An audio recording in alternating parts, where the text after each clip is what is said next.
Make sure it's connected first. Okay.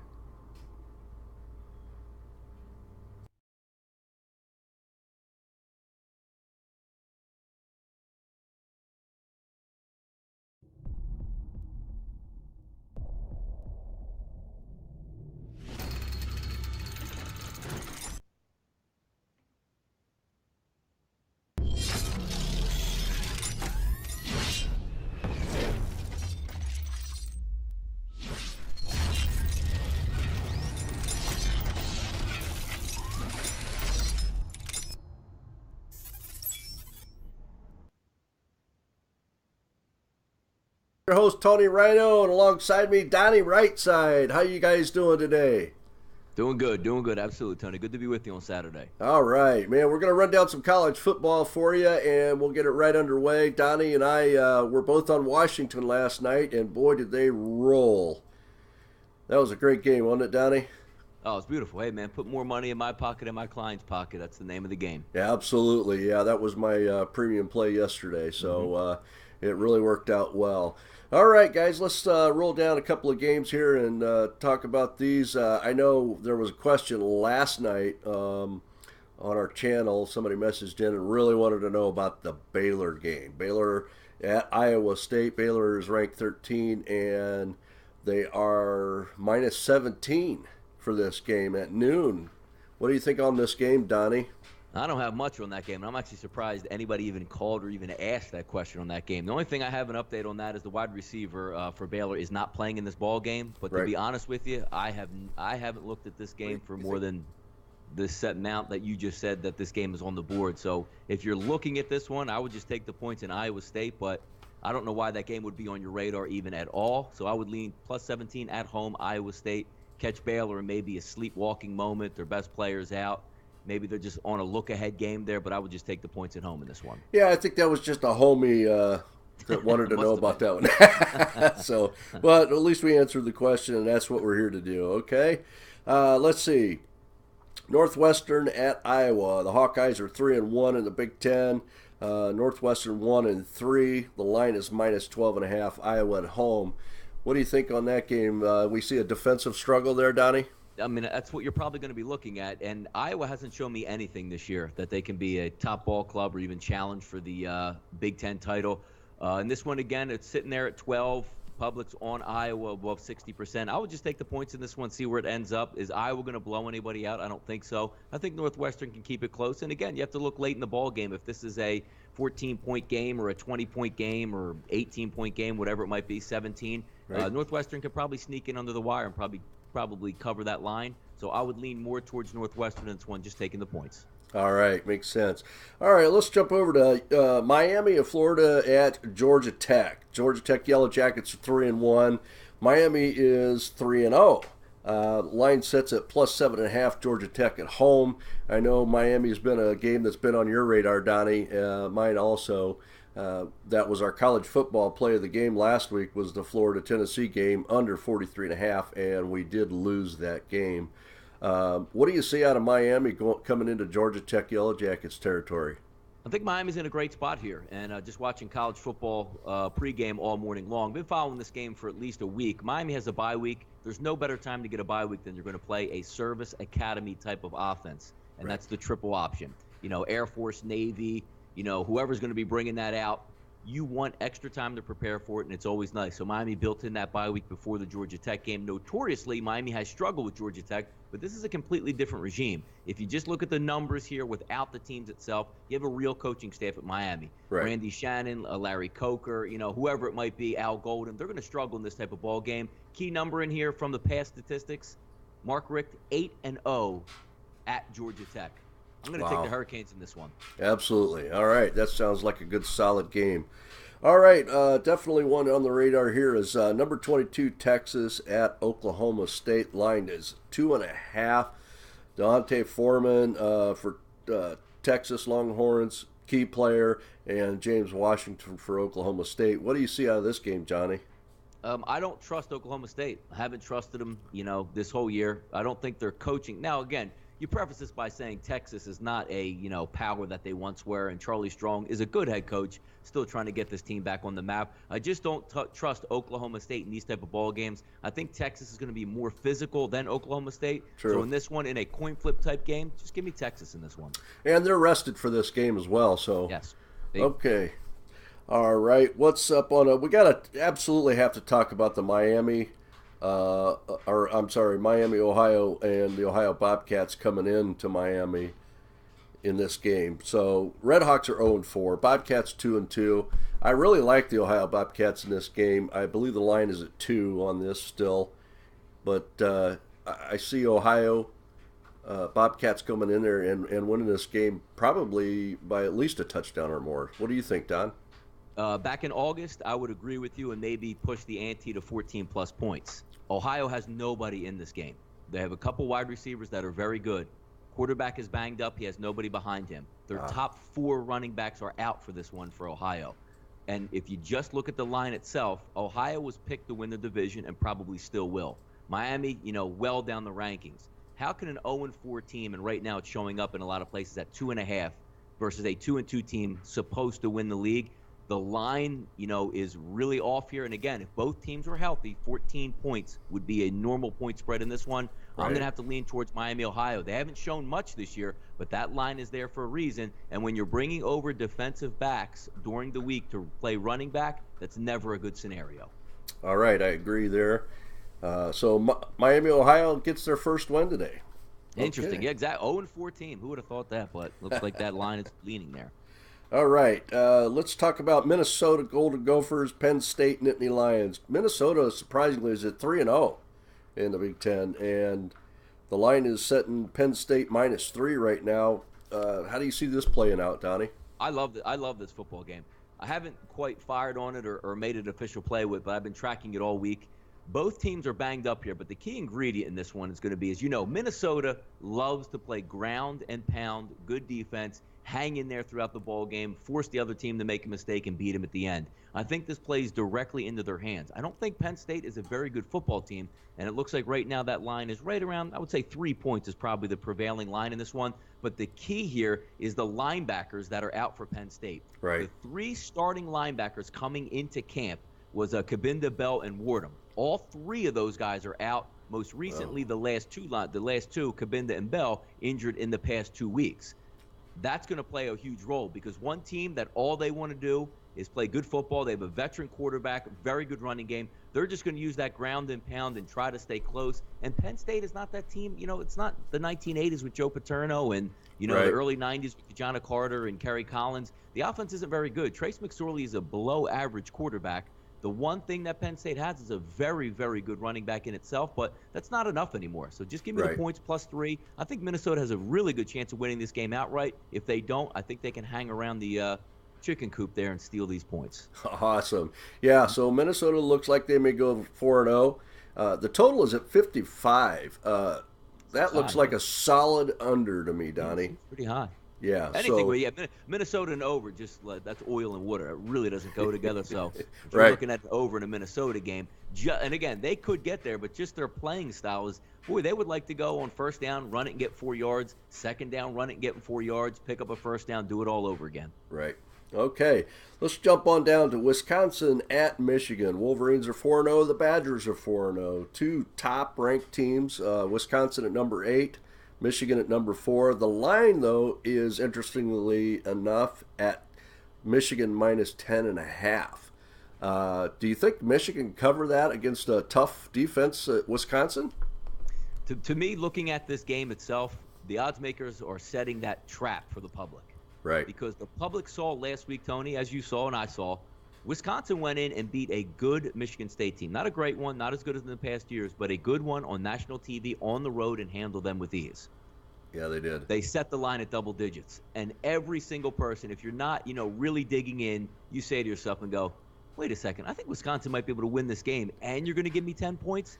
If that line was 6.5, that would be a Wisconsin line where you're saying, you know what, they might be able to steal this game. Setting that line at 10 points and it hanging there all week, that tells me that Michigan is going to win this game and win this game by 14+. If you look at Michigan, they did a really good job in scheduling. haven't. Right. I don't. To be honest with you, I don't think they've. I was doing a previous show here, and yes, they haven't even left the state yet. They haven't left. They played Right. 4 straight home games, non-physical games. When you look at Wisconsin at Michigan State last week, and an SEC team LSU. Not the most athletic LSU team you're going to find, but the SEC is going to bring the pain, and they're going to hit, and they're going to wear you out.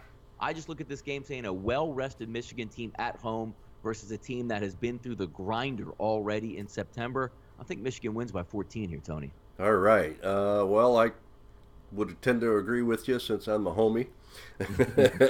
All right, let's jump over to Tennessee, number 11, ranked Tennessee, 25, ranked Georgia Bulldogs. Bulldogs are at home. They're 3-1. Tennessee is 4-0, which is a surprise to me. And the line is currently at 4.5. Georgia's getting 4.5 points. I see this, Donnie, as a shootout in this particular game.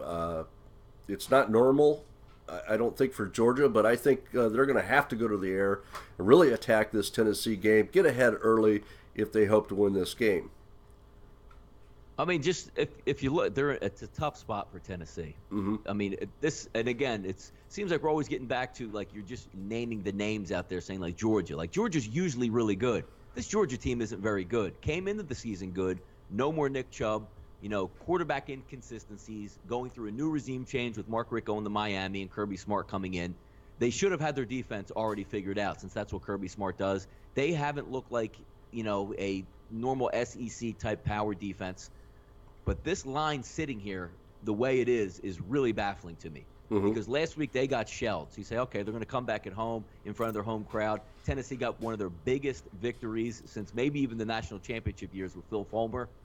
But this line is just scary sitting at that 4 number, because it says Georgia's going to be in this ball game. Tennessee is man for man, pound for pound, the much, much better team. But it looks like Las Vegas is banking on a emotional letdown here in this spot. And I tend to agree with them there. But the square in me is just going to say, you know what? Tennessee's going to win this football game. Can they win it by 4? If they win the game, they're probably going to win it by more than 4. I would take Tennessee here just because I think these young kids might be riding the momentum as opposed to taking that deep breath saying we finally beat Florida. Give me Tennessee in this spot here. Let's see what happens. All right. Sounds great. We just got a message in from one of our team captains over at Trend Betters, and he's given us an FYI. He's going to be doing a People Parlay, $1,000 on the parlay, and it's going to be a requirement that they favorite this channel in order to qualify for a share of it. So Joey Long is going to be doing that over on Trend Betters. Like the channel, you'll be automatically entered into the $1,000 People's Parlay. Hopefully we can get that. I don't know what the games are right at this moment. Hopefully Joey will post those over on Trend Betters and here in the chat channel, so we'll know. But that's thanks, Joey, for doing that. Love it, and hopefully we can win that for our viewers. Okay, let's jump over to North Carolina Tar Heels, 3-1 at Florida State, number 12. They're also 3-1. Florida State is giving up 10.5 in this one, Donnie. Personally, I know at the beginning of the season, everybody was saying North Carolina was going to be great. I haven't seen it personally. They've got a long way to go, and they're coming into a tough situation here in Florida State at home. And I just see Florida State rolling over them. Yeah, I actually would tend to agree with you here, Tony. Even though it's a double-digit line and Carolina can score with anybody, if you watch last week the South Florida game, just get Dalvin Cook the football. Don't worry about spreading it around, and we got to get the wide receivers involved. Let the game revolve around Dalvin Cook in this game. If Dalvin touches the ball 25 times or more, like he got close to that number last week, they're not going to be stopped. Screen passes, draws, handoffs, whatever you want to do with them, just get them involved, because North Carolina is a soft finesse defense. They don't want to get and muck it up. They don't want to, they want shootout games, which this game will be a shootout, but not in the shootout that they want. They want it to be throwing versus throwing. Right. Just get Dalvin Cook the football. There's no reason why Florida State can't cover the 11 in this one. Is it a great game? Is it one that I would, circle and do? But no. But if you just look at the feeling in this one, Florida State's at home. They took the butt whipping by Louisville. They regained control, knocked off South Florida in a tough spot for Florida State. That was a huge game for USF and their program at USF. After a shaky first 5 minutes where they gave up 2 quick touchdowns, they settled in and blew the doors off of South Florida. They're at home in their own environment. Get Dalvin Cook the football, win this game by over 10 points. Yep, okay. I tend to agree with you there, definitely. Okay, game that I'm very interested in is the Wake Forest at NC State. Wolfpack's 2-1. Demon Deacons are 4-0. NC State is favored by 13.5. I thought this was fair, and this line was 11 all week. And then all of a sudden this morning it jumped to 13.5 in most books. What do you see there in that line movement? What does that tell you, Donnie? I mean, again, here's what I always like to preface, and all gamblers out there. If you cap a game that you like Tony, what did you get it at? Plus 11? Plus 11. And it's 13. Yep. That movement right there, you know what that meant? Absolutely nothing to the final game. It's 50-50 when line movement pushes it with steaming going up or steaming going down. Right. The one thing, and we'll get right into this game, Tony, cap it, but just it's a great thing because winning the battle of the lines is fun, but it doesn't make you any more money. That's Trust right. me on that. I've been through the grinder on this, and when you wake up, you say, oh, my God, why is that line moving? Unless there is a significant injury like we saw last week with Marshall and Louisville where the quarterback is out, if the line is just moving because money's pushing it around, don't even worry about it at all. If you cap the game at 11, you like it at 11, whether it moved to 13 or not means nothing on the actual outcome of the game. The games that you want to be leery of is if Wake Forest was plus 11 and showed up today at 91% of the money was going in one direction and the line isn't moving, that's the game that you want to be scared about. But go ahead. Tell me your reasoning here on Wake Forest, Tony. I want to hear it. Wake Forest just is a, they're 4-0. They're dominant on both sides of the ball. NC State just hasn't shown anything. I think they would prefer to get into a shootout with them. And defensively, I think Wake Forest stops them.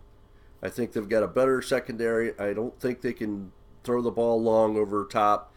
And they're going to probably end up getting a couple of turnovers, interceptions in this game.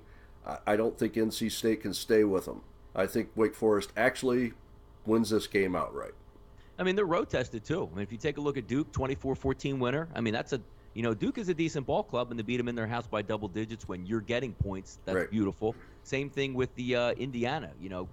33-28, the final was, getting 7 points, winning that game outright. Mm-hmm. If you're going to take double digits on a team, the one thing that you want that team to do is play some good defense, which looks like they absolutely do. Yes. NC State does have some speed, does have some talent out there, but if that line is, 11, 12, 13, I mean, it doesn't hurt to take a team that's playing well, 4-0, obviously knows how to win, and is playing close to the best games. The ones you want to be scared of is say, okay, they beat Presbyterian 51-3. Right. That doesn't show you anything. When you're beating Duke or losing to Duke even, by 3 or 7 points, that shows that your team has the ability to overcome, has the ability to hang around, and has the ability to overcome adversity. So it's not a bad play if you're going to take 10, especially in a division rival.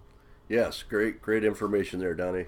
Okay, let's move down to Illinois, Nebraska. Illinois hasn't shown much. They're playing Nebraska. Nebraska's at home, and they're giving up 20 points on this. Nebraska's 4-0. I see Nebraska grinding this one out and covering that probably. Going to be a close one on that one because I think Nebraska might sleepwalk a little bit in this one. And again, it all comes down to your ability. Illinois has an okay offense, but when you look at lines that are this high, you have to say to yourself, if it's 24 points or whatever in the fourth quarter, can Illinois sneak in the back door when quarterbacks out, wide receivers are out, running backs are out, and your second-team defense is in? These are always scary numbers, so I guess you would preface it by saying the number is going to be the end-all, be-all. If you can get 21, you're going to take the dog. If you're going to get anything less, you can take the home team there. But in games that I see these bigger lines, Tony, I think might actually be better for you here, or better for the customers out there, is if you just take Nebraska first half. You're probably going to get a line, if the line is 20, somewhere around 12.5 or 13.5. Right. If you look, Nebraska, if they're the better team, they're going to show they're the better team at home right away. It's a different story when you're on the road. But usually you're hyped up coming out of the gates. You might put your hit the gas pedal 21-3, 24-0, 24-7 at the half, but you already have the cover, and you don't have to wait when stuff is out of your hands. Meaning, you're up 24 points with 2 minutes to go, and Illinois is driving. Right. Does Illinois even care if they score? Does Nebraska even care if they stop them? Take a look on these bigger lines, especially home teams, to cover those big advantages in the first half.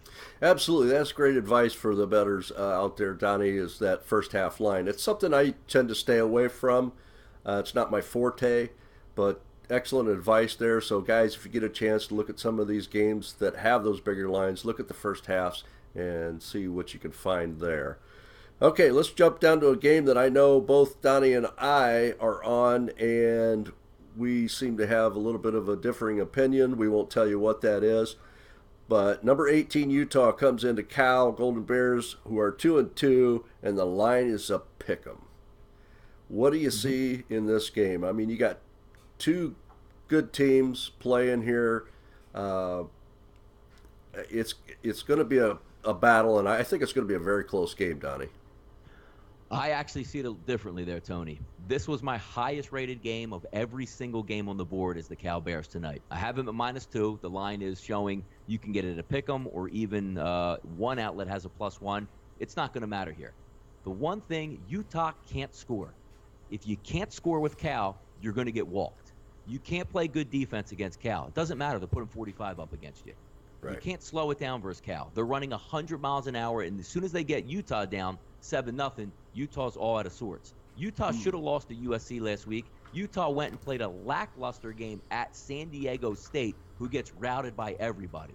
If you can score against Cal, you can beat Cal. I had Arizona State last week versus Cal because Arizona State can go toe-to-toe and throw roundhouse per roundhouse versus that offense. You can't go into a Cal Bears game and say, we're going to slow them down, because you'll be down 21-0 in the first quarter. You don't slow that team down.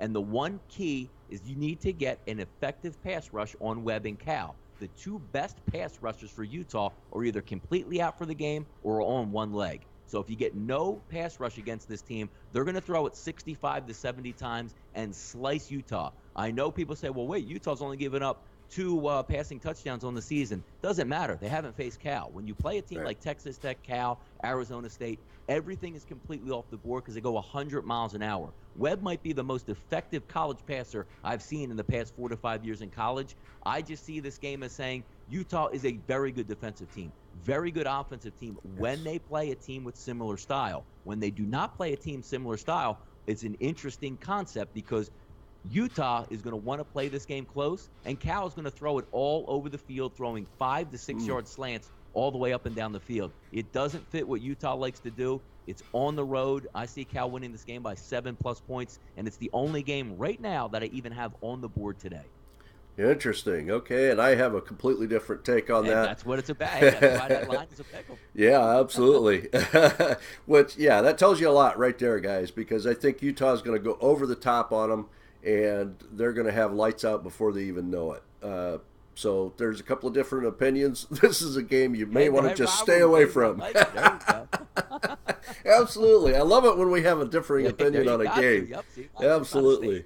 For the most part, we're right on, with our evaluations on things. I apologize to the viewers because I am not very good at remembering names of players and coaches, so I can't just shout them out. Donnie's very good at that. I try to have some information there available, but due to my physical condition, I have a hard time with short-term memory. So we're moving on. All right. Game I wanted to talk about is the lowly U of K Wildcats going down to Alabama, playing these guys, and Alabama is favored by 35.5, Donnie. Do you think Kentucky can come out of their skin here a little bit and play some defense up against the number 1 team? No, I don't. But the one thing that you're going to have a chance at is Kentucky can score. Now, whether you can score versus Alabama or you can score against, New Mexico is a completely different thing. But I always like to look at these circumstances again. 35.5. That's a lot of points. Yeah. So instead, you can't take this game and say, can Alabama win this game or will they blow them out? You have to look and see is if when the chips are down, depending on what part of the ball game, let's just say it's 35.5. Right. They're down 42 in the fourth quarter. Alabama, I know they have 5 stars up and down their lineup, first, second, and third team. But it's all a matter of one at that point. Kentucky's still going to be trying to play Does Alabama care if they give up a touchdown with a minute to go, up 42 points? Right. Those are the ones I like to look at. The same type of philosophy and scenario we used a couple games back. Why not just take Alabama first half? I mean, Alabama's probably just going to throw the gauntlet down and be up 4 touchdowns at the half.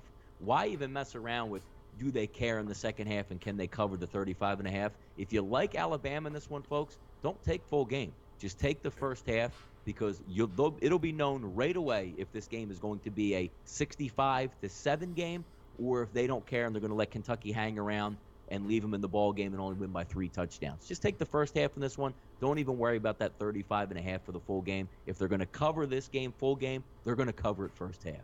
Yeah, that's great advice, Donnie. Donnie, I'll ask you a question about Alabama. I know they're ranked number 1. They're 4-0 right now. What game do they have coming up that might be their trip? It's up to I mean, they're not going to trip up versus the LSUs of the world, and I don't see them getting too much of a fight. But the one game that they're still, I think, going to win, run the table, and be in is the Auburn game, the Iron Bowl between those two teams. Sometimes when you look at it, it's a 21-point line, as it has been in the past. It doesn't matter in that game. Yeah. Both those teams will get up for it. I think that's going to be that last straw because even if you look at, like, Tennessee, I mean, Alabama just beats those teams. The only team that has a vested interest that says this game means more than every other game, regardless of Nick Saban saying his kids like the Tennessee game better than the Iron Bowl, which is just to get under Auburn's skin and say, you're our little brother. We'll worry about it when you worry about him. That's the only game I worry about technically for Alabama. All right, little mind game going on. Exactly what it is. Okay, so let's jump over to Missouri 7:30 game at LSU, both 2-2. LSU's favored by 11.5. What do you see there, Donnie? I did another show earlier in the week. I actually do not like LSU technically in this spot. I know Leonard Fournette is out for this game, or extremely doubtful, as they say. Yeah. If he's on one leg and extremely doubtful, is he going to have any impact in this game? I don't think so. Right. But the one thing with the coaching regime change, Les Miles was in the Stone Age for the past decade with the LSU offense. Ed Orgeron is taking over, high-energy type guy, great recruiter, not a great coach, but his only goal here is to say, guys, let's make this fun again. Let's go 3 wide. Let's throw, a half dozen deep balls just to take some shots, whereas Les Miles will play it close to the vest. Keep it close in this game. Just let our athletes win this game. There's no pressure on LSU right now, especially if Leonard Fournette's out of this game. New coaching regime at home. Missouri's a good football team, a great one in the SEC, no, but they're very good. I just think the glove comes off tonight, and I think the over is actually the better play here than the game itself. All right, interesting call on that. So do you think their LSU then, since the coaching changes, is going to be in a rebuilding mode? They're never going to be in a rebuilding mode. There's too much of a recruiting base down there. There's too much talent on that roster already. They're going to reload in the offseason. They just have to find themselves. Like, let's just say they were talking this morning, if Houston's Tom Herman comes over to LSU, it'd be an instant home run, and they would put up 35-plus points overnight. It's just a matter of getting the right fit in there. If you can get a coach in there with a new age offensive mindset, LSU's a monster, and that's going to, they're going to play itself out over the next couple years, and depending who they get is exactly what they're going to be. Absolutely. Okay, let's jump over to the 8 o'clock game. Number 3, Louisville at number 5, Clemson. I know everybody's going to be watching this game. It's probably the game of the night, and they're both 4-0. Clemson is a home dog of 1.5. Donnie, that just seems very interesting to me that Clemson at home is a dog. What do you think? This is the biggest game of the day. The game I want to watch the most out of every other game today. Absolutely. And it's the game that you should not be wagering on. There's so many unknowns in this one. Lamar Jackson is unbelievable. Clemson's at home. Clemson is a great football team, great coaching staff. They've been here, done this before. It's going to be an electric atmosphere, similar like you saw Washington last night. Sometimes you step into this as Louisville, and I know the kids play in big games, but this is a really big game, Super Bowl. Every eyes of the nation are going to be on this game tonight. The line is sitting roughly, I believe Clemson opened up as a favorite and is out probably going to close as a dog. My only advice is it's a great game. You don't need to gamble in this game. Sit home, watch it, and enjoy it because, honestly, I've taken every look at this game with every scenario. If you flip a coin, any one of these scenarios can play out. Will Lamar Jackson have a great game? Probably. Will Deshaun Watson show up in this game? Probably. great wide receivers, great running backs, great defenses, great coaching staffs. Just sit back, enjoy this game. There's plenty more games you can fire on after that, 8 o'clock, 9:30, 10:15. Sit back and enjoy this one. If you have a theory on this, Tony, I would love to hear it if you're leaning one way or another, though. Well, I got to say, I am leaning towards Clemson. There you go. Hey, because Clemson at home and getting a point and a half, I think is a no-brainer. If you're going to fire on this game, you got to go with the home team. It's going to be a grind, but I'll tell you what, this is one key game, Donnie, where Deshaun Watson either solidifies his Heisman run or loses it. I mean, the old adage goes in my book of gambling, when all else fails, take the home team. Absolutely. I love it. All right. Okay, is there a late game there, Donnie, that you're really eyeing? I'm eyeing. There's a couple games. I'm not, maybe not even betting wise so, but I really have my eye on that Oregon and Washington State game. Washington State has been on a bye week getting ready for Oregon. Oregon looks at this game, and it's not Chip Kelly's Oregon teams, but they look at this game probably saying, like, yeah, it's Washington State, they're good, whatever. But Washington State looks at this as a Super Bowl type game. Atmosphere is going to be great. They've had a week and a half off. Their offense is dynamic. And watch Oregon play the past couple weeks. This isn't what you're used to watching, where they run it up and down the field and smash teams, and the only team they technically struggle with would be Stanford. Right. It's not the same team. It's not the same coaching staff. I know they get Royce Freeman back in this game, but I just think Washington State's going to be lying in the weeds in this one and going to jump and attack. I think Washington State can probably win this game. Awesome. Okay, and that leads me to the next question. The line, or the total, is 75.5. Yeah, is that an overreaction to what they did last year? I don't think it's an overreaction, Tony, just for the simple fact is Oregon, even though how they've struggled, I mean, you saw last week with Colorado with the backup quarterback, it was a shootout in Eugene. Yeah. The same type of, I mean, the one thing both of these teams are going to do is hit like 90 plays per side. And it doesn't really matter what the total is because both of these teams have super athletes and very good quarterbacks. Yeah. You combine a lot of plays with a lot of good quarterbacking, I would be on the over before I would be on the under in this one. All right. Very interesting. And probably want to talk about the Arizona-UCLA game, 10:30. The line seems high to me. The other one, even flip across town in that one. I'm actually pretty interested, Tony, in that Arizona State-USC game. The only reason being is USC hasn't shown much this year. Right. I know that they actually should have won the game in Utah last week, but yeah. Arizona State is 4-0 and running it up on, offensive numbers, not overall in the teams. Right. Running it up and down the field. That line opened up, at 8 points, which it's sitting actually at 8 right now, and even spiked to 10 in that one. I tend to believe, as much as I liked Arizona State and backed them a couple times, I tend to believe this is a USC line. Yeah. And looks like they're expecting a USC blowout. Yeah, it absolutely. It looks that way. One thing about USC that did impress me when they played Utah was the defense. Defense got after them. They were tough, and the biggest key was they stayed tough throughout the entire game. They didn't gas out in the fourth quarter. Yep. So, that's, again, an interesting thing that does, tend to lean towards USC covering this line. Yeah, and if you look, USC's only had one home game. I mean, they played on the road at Utah, on the road at Stanford. So it hasn't been, you want to say on the road in Texas versus Alabama. That's not an easy schedule for even Alabama to play something like that. And the only home game they had, which gamblers might not know that out there, say, well, wait, they beat Utah State 45-7. Who's Utah State? Utah State's a good football team, and they pounded them at home. Could be a little bit of a forecast on what's going to happen tonight. I'm definitely going to dig in on this one as the day goes on, Tony. All right. Interesting. Okay. Anything else there? Let's go back to the Arizona-UCLA. Both 2-2, 10:30 game. UCLA is favored by 13.5. I can see the Arizona Wildcats staying with them probably through the third quarter, but then I think at the end UCLA is going to put them away. I think the right train of thought in this one is, you can't take much from Arizona playing with Washington last week. Washington was in, survival mode. Let's just please get home because we can't wait to play Stanford. So it's always hard to take something out of that one. But that line just seems a little bit too high to me. It opened at 10.5. It's sitting at 12.